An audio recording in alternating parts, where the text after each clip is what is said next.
जय बजरंगबली।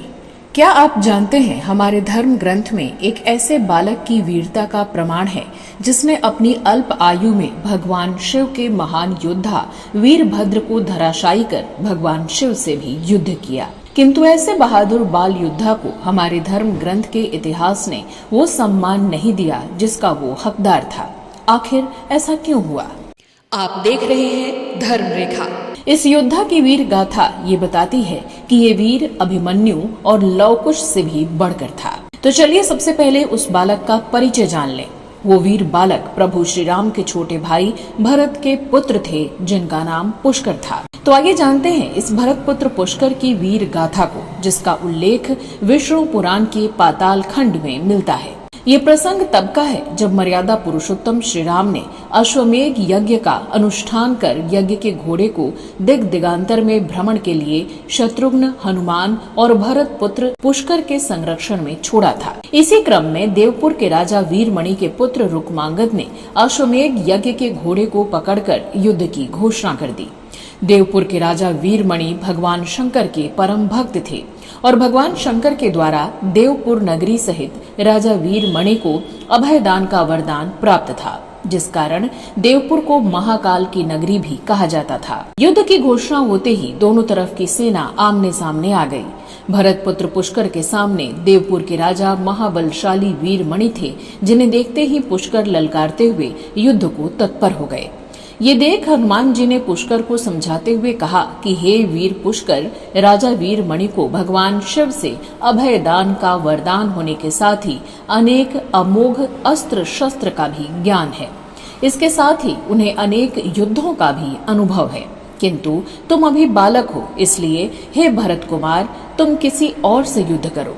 तब बालक पुष्कर ने हनुमान जी को निश्चिंत करते हुए कहा कि हे हनुमान जी, जिस राजा वीरमणि को भगवान शिव का आशीर्वाद प्राप्त है, वो भगवान शिव भी हमारे आराध्य प्रभु श्री राम की वंदना करते हैं और हमें उसी प्रभु श्री राम का आशीर्वाद प्राप्त है। ऐसा कहकर वीर बालक पुष्कर ने सिंह के समान गर्जना करते हुए राजा वीरमणि से युद्ध को आगे बढ़े। धर्मज्ञ राजा वीरमणि ने भी पुष्कर को समझाते हुए कहा कि हे बालक, तुम अभी मुझसे युद्ध करने के लिए वयस्क नहीं हुए हो, इसलिए तुम मेरे सामने से हट जाओ।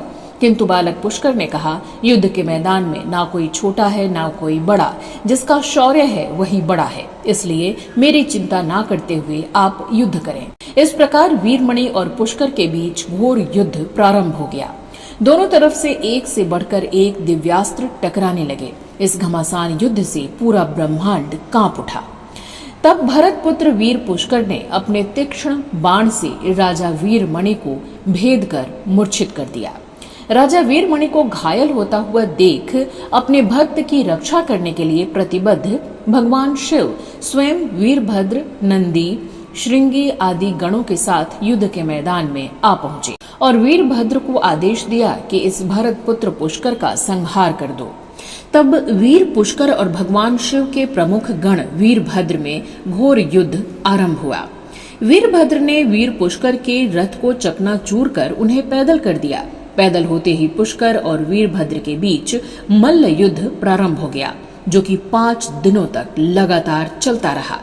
अंत में भरत के वीर पुत्र पुष्कर ने वीरभद्र को पटक कर अचेत कर दिया, जिसे देख भगवान शिव क्रोधित होकर बालक पुष्कर से स्वयं युद्ध करने सामने आ गए। किंतु पुष्कर पीछे नहीं हटे। पुष्कर के रण कौशल को देख भगवान शंकर ने पुष्कर की सराहना की, किंतु अपने भक्त की रक्षा की प्रतिबद्धता के कारण भगवान शिव ने अपने अमोघ त्रिशूल से पुष्कर के सिर को काट डाला और इस तरह वीर बालक भरत पुत्र पुष्कर भगवान शिव के हाथों वीर गति को प्राप्त हुए। हालांकि इस युद्ध के बाद हनुमान जी से भी भगवान शिव का युद्ध हुआ और भगवान शंकर को हनुमान जी ने संतुष्ट कर सभी मारे गए योद्धाओं को संजीवनी के जरिए पुनर्जीवित कर दिया। अब यहाँ ये प्रश्न जरूर उत्पन्न होता है कि जिस तरह हमारे धर्म ग्रंथ के इतिहास में वीर अभिमन्यु, वीर लव कुश की वीरता को दर्शाया गया है, उसका विस्तार से वर्णन किया गया है, उसी तरह इस भरत पुत्र वीर पुष्कर को धर्म ग्रंथ के स्वर्णिम पन्नों में स्थान और सम्मान क्यों नहीं मिला जिसके वो हकदार थे। उम्मीद है आप इस वीर की गाथा को अवश्य याद रखेंगे और आगे और लोगों तक भी पहुंचाएंगे। आपको ये कथा कैसी लगी हमें कमेंट बॉक्स में लिखकर जरूर बताइएगा। जय बजरंगबली।